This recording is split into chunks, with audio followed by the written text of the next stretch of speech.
우리 허영 의원님, 네, 춘천 박수로 환영합니다.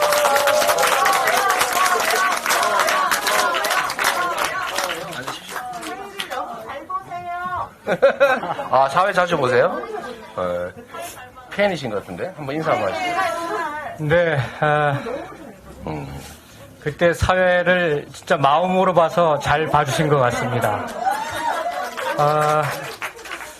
당시 사회 볼 때 정말 좀 흩어진 우리 민주당의 마음을 모아내고 좀 싶었습니다. 그래서 목소리에도 조금 힘이 들어갔고, 그래도 마음에서 우러나오는 목소리를 전해드리려고 노력을 했는데 잘 봐주신 것 같습니다. 고맙고요.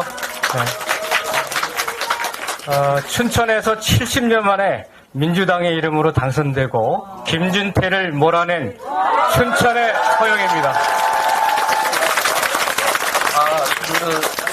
토요일날 집회, 사전 집회 사회를 보신 거죠? 우리 국회 본청 앞에서. 국회 본청 앞에. 저는 토요일날 우리 집회 때 사회를 말씀하시나 그래서, 그때 없었는데? 알겠습니다. 사회 얘기 나와서 그런데, 여러분들 참 이런 게 참 어려운 점들인데요. 제가 토요일 집회, 토요일날 우리의 대1구족 외교, 교탄 집회 했었잖아요. 근데 제가 매우 당황스러운 장면이 이제 연출이 됐는데, 그게 아까도 말씀드린 것처럼, 내가 시켰냐, 아니지 않냐, 라고 해서 해결될 문제가 아니라는 거예요. 역시 책임의 문제다, 그거는. 제가 그때 이제 이정미 정의당 대표께서 이렇게 연설을 하려고 했는데 뒤에서 막 시끄러워서 갑자기 왜 저러지? 이러고 있었는데 그런 거구나 이렇게 알게 됐어요.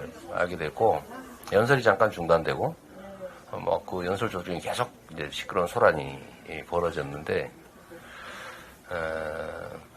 정의당 입장에서 매우 섭섭했던 것 같아요. 그리고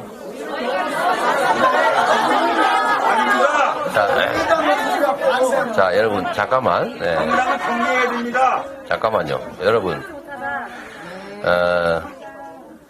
이게 사실은, 책임을 져야 될, 제가 별로 안 좋아하는 말, 지도자, 책임자, 이 책임자의 책임과 관련이 있어요. 물론 감정적으로 마음에 안 드는 부분이 있겠죠. 근데 제가 그날 이렇게 뒤를 좀 돌아보고 그 후에 우리 유튜버 분들이 찍은 영상들을 제가 일부러 세심하게 좀 돌려봤어요. 누가 어떤 일이 벌어졌나? 네. 뒤쪽에서 이렇게 찍은 영상들을 보니까 민주당의 이름으로 참석한 분들은 처음에는 좀 하다가 사회자가 이렇게 그러면 안 됩니다 하니까 많이 자중을 했고, 근데 그 후에도 계속된 거는 보니까 그 뒤에 대여를 이루지 않고 서 계신 일반 참여자들 분들이 나중에는 아주 구호를 맞춰가지고 이렇게 항의를 하고 있더라고요. 근데 자 잠깐만요. 아니 표현을 못하게 하자는 게 아니고.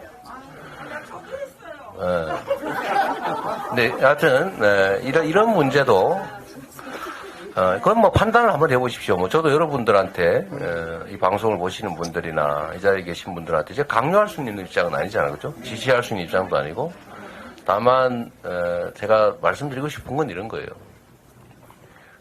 품이 넓어야 더 많은 것들을 품는다. 그리고,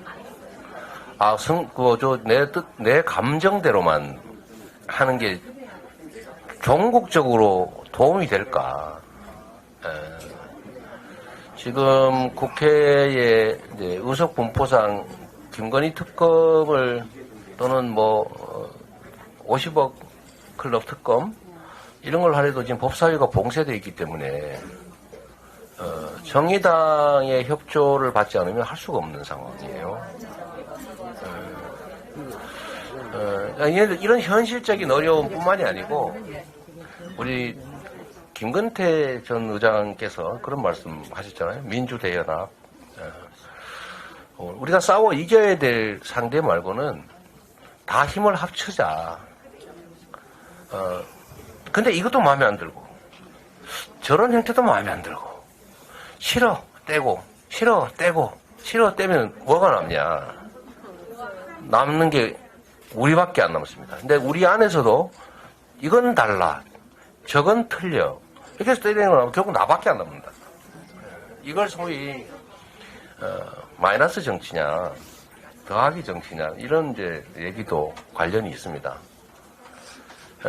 저는 여러분들이 이래야 된다 저래야 된다 좀 말씀드리지는 않지만 하여튼 그런 부분에 대해서도 정치 고관여층에 정말 국회의원이나 아니면 정치 논평가보다 훨씬 더 많은 정보와 판단을 가진 분들이 있거든요. 그러면 대국적으로 길게 넓게 보고 판단하는 것도 필요하다. 세상이 내 뜻대로 내가 옳다는 방향만으로 움직이지는 않습니다. 그래서 그런 점에서 자 여러분 잠깐만요. 자 이것도 그런 거 아니에요? 진행에 조금 방해가 되잖아. 근데 말씀을 한 번 하실 수는 있죠. 근데 계속 그래버리면 전체가 피해를 볼 수도 있습니다. 근데 말을 하지 말라는 건 아니고 그러나 내 가슴 심중에 있는 얘기라고 다 할 수 있으면 그건 천국이다. 우리가 함께 사는 세상이고 우리가 힘을 모아서 뭔가를 만들어내야 되는 과제가 있다면 힘을 모을 수 있는 길을 찾는 게 더 시급한 일이죠. 그래서 그런 점도 우리가 고려는 좀 해보고 싶다. 그날 우리 의원님도 참여하셨던가요, 토요일날? 못했습니다. 네, 그렇죠. 그럼 현장 일이 있었군요. 네. 어쨌든 그날 그런 모습들도 좀 안타까운 장면이더라고요. 제가 보기에는. 어쨌든 그런 점도 고려는 좀 하자. 아까 참 우리 강원도에는 우리 민주당 국회의원이 2분? 예, 8석 중에서 두 명입니다. 2명이죠. 춘천에 우리 허영 의원님하고 원주의 송기현 의원님 두 분이시죠. 어쨌든 춘천도 사실은 이제 수도권 중심의 대한민국 체제 때문에 피해를 많이 보잖아요. 춘천도 경제 상황이 그렇게 좋지는 않고 좀 어떠세요? 춘천에? 지금 강원도는 그야말로 이제 감자밭이라고 늘 불려왔듯이 모든 게 부족하고 모든 게 규제로 인해 가지고 심지어는 이제 4대 규제라고 있습니다. 그러니까 군사시설 보호구역, 또 그렇죠. 수도권 인구에 깨끗한 물을 공급해드리기 위해서 상수원 보호구역, 농업진흥구역, 그리고 환경보호구역. 이 4대 규제로 네. 강원도가 피해받고 있는 것이 한 자산가치 손실액이 33조 원 정도. 거기다 좀 부족한 사람도 있잖아요. 그렇습니다. 김모라고. 네. 그래서 열심히 싸워서 이겨놨더만 도지사가 돼가지고 죄가 큽니다. 네. 이긴 죄가 크죠. 네. 도지사를 안 했으면 이상하게 무슨 나중에 더 열심히 해서 도지사도 떨기면 되죠. 네. 우리 허영 의원께서 할 일이 많으신 것 같아요. 진짜로. 우리 허영 의원님께서 국회의원에서 떨어쳤더니 도지사로 가더라. 그럼 이제 도지사를 또 만들어서 참 제 사법연수원 동기인데. 그러시더라고요. 저하고 자주 마주치는데 이재명 대표 얘기를 하나도 안 하더라고요. 그래서 뭔가 좀 꿀리는 게 있구나. 이런 생각을 좀 하는데. 안 하는 게 어딥니까? 지금 요번에 새로 당대표 된 분이 이상한 소리를 또 많이 하시던데. 거기에 비하면 안 하는 게 차라리. 제가 지금 이제 KBS 사사건건이라고 하는 시사 프로그램에 출연하고 오는 길인데요. 그래서 얼굴에 번장을 못 지웠습니다. 여기 오느라고 하신 게 아니고요. 네. 안타깝네. 거기서도 이제 신임 당대표가 되자마자 정말 신임 당대표로서의 책임 없는 얘기를 내뱉지 않았습니까? 네. 보통 되자마자 사실상 김기현, 그 다음에 주호영, 그 다음에 정진석 모여가지고 힘을 합쳐서 야대를 깨야 윤석열 정부가 성공한다. 이렇게 발언을 했어요. 그게 첫 메시지인데 지금같이 무역 적자가 사상 최대이고 물가 고려해가지고 민생이 어려운 시기에 그 당대표 되자마자 우리 이재명 대표가 어떻게 말씀하셨습니까? 국민 앞에는 여야가 따로 없다. 그리고 잘하기 경쟁으로 위기에 처한 국민의 삶을 구해내고 민생 경제 위기와 평화 위기를 함께 극복해 나가자. 이렇게 말씀하시지 않았습니까? 그러면은 이 발언에 화답을 해야 되지 않겠습니까? 그런데 거기에 대고 야당을 깨야 윤석열 정부가 성공한다. 또 지금 안타까운 죽음 앞에 얼마나 정말 2차 가해를 하고 가족들의 억장을 무너뜨리는 그런 발언을 통해 가지고 또한 국민들의 마음을 속상하게 하고 있습니까? 그래서 제가 이 김기현 신임 대표가 지금 인사도 했는데 연포탕, 연대 포용 탕평을 한대요. 그래서 제가 그게 어떻게 연포탕이냐 윤포탕이지. 윤석열을 지지하는 사람들만을 위한 인사였지 않았냐. 그리고 당대표 되고 축배를 들었는데 그 축배가 그 축배의 잔이 아니라 축출하고 배척하는 축배의 인사 아니냐. 이렇게 비판하고 왔습니다. 참 잔인한 사람들 같아요. 네, 제가 봐서는 좀, 인간이 아닌 것 같습니다. 그 말씀 하셔서 그런데, 이번에, 유명을 달리하신 그 분은 제가 만난 공직자 중에 정말로 가장 성실하고, 가장 청렴하고, 정말 최선을 다하는 진짜 공직자의 표상 같은 분이었어요. 그러니까 제가 사실은 중책을 계속 맡겨왔던 거죠. 근데 이게 어쨌든 제 곁에 있었다는 이유로 사실은 당한 일이어서 저로서야 참 제가 어떤 방식이든 간에 책임을 지지 않을 수 없는 그런 안타까운 상황인데 이런 그만하죠.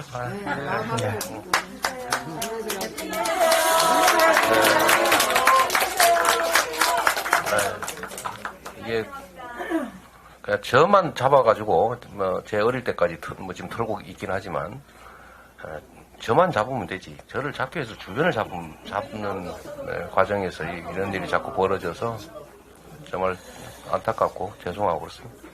네, 그 죽음을 이렇게 정치적으로 이용하는 것 자체가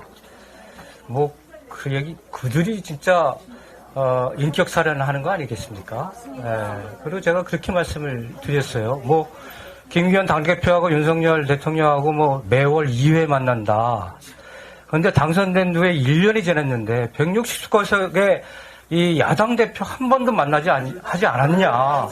이 민생 위기에 민초들의 목숨이 지금 죽어나가고 있는데 야당 대표를 인정하고 만나서 이 국난을 극복해 나가야 되지 않겠느냐.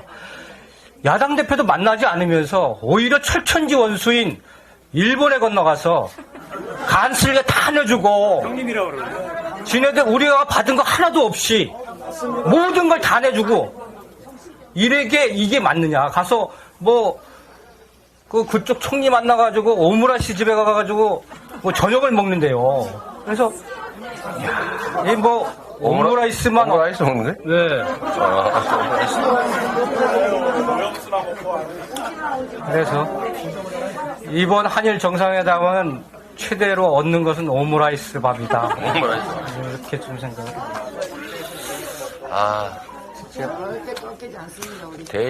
저는 그런 생각 정말 들 때가 많아요. 그러니까 우리가 사물을 볼 때 이게 현재 시각에서 좁게 보면 전혀 다르게 보이는 것들이 있어요. 그러나 좀 더 또 반대로 좀 넓게 길게 멀리 보면 또 새롭게 발견되는 상황이 있는데 우리가 북한의 남침으로 3년 동안 싸웠잖아요. 엄청난 그 민간인 살상에 국토가 거의 다 파괴되는 엄청난 피해를 입었는데 그래서 지금도 이제 북한을 상대로 이렇게 경계심을 가지고 연간 60조 원 가까운 돈을 지금 국방비로 쓰지 않습니까?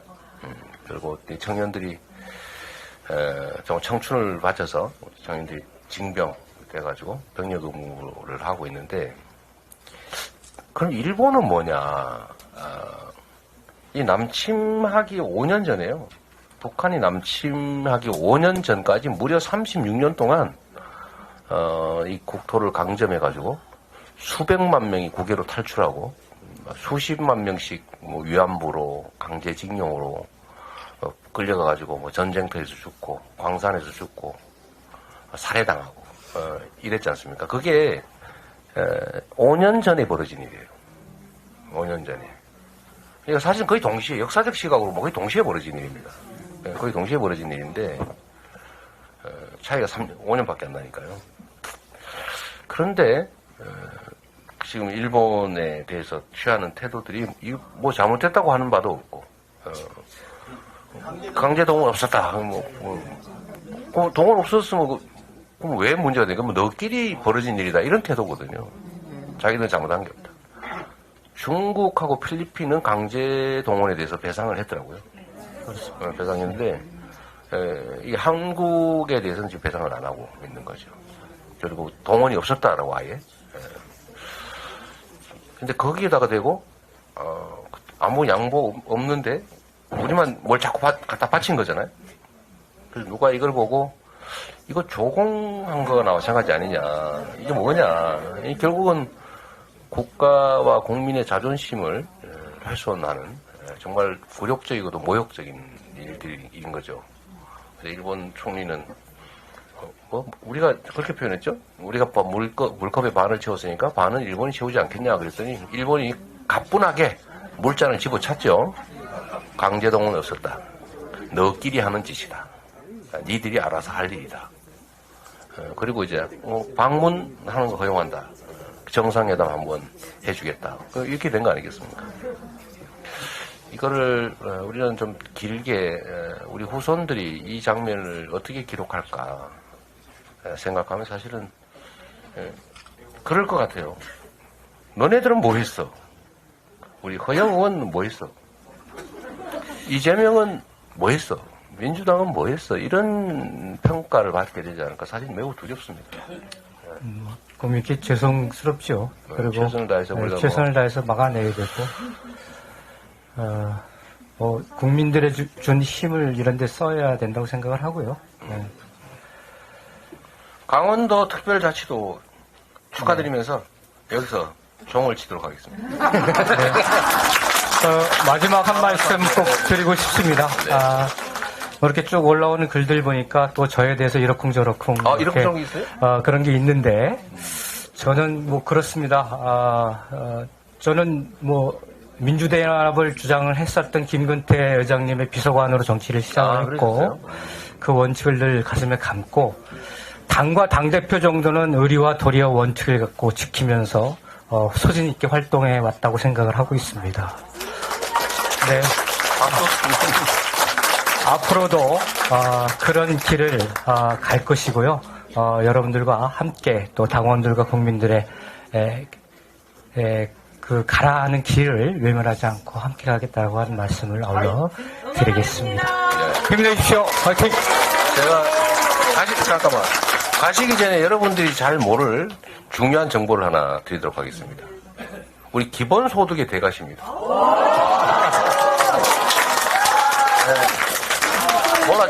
모르셨죠? 아주 오래전부터 기본소득에 대한 그 이해 그리고 이거를 어쨌든 직접 또 주장하시고 또 추진해 오셨는데 그 얘기 잠깐만 하시죠. 네, 제가 두 번 떨어지고 이제 세 번 만에 국회의원이 됐는데요. 첫 번째 출마할 때부터 기본소득법을 만들겠다라고 공약을 했었습니다. 그게 2011년 때부터 주장을 했으니까요. 사실상 기본소득에 관해서는 이재명 대표님보다 선배입니다. 그러네. 네. 그래서 국회 기본소득 연구 포럼을 만들어서 첫 연구 포럼 열 때 우리 이재명 그때 당시에 지사님이 오셔서 격려 말씀도 해주시고 그랬던 기억이 나고요. 아직도 그 소신은 꺾지 않고 있고 이재명 대표님께서 기본사회위원회라고 당에 최근에 설치하지 않았습니까? 거기에 강원도 본부장을 임명을 해주셨습니다. 열심히 뒷받침해서 기본사회를 만드는데 최선을 다해 나가도록 하겠습니다. 아시겠죠?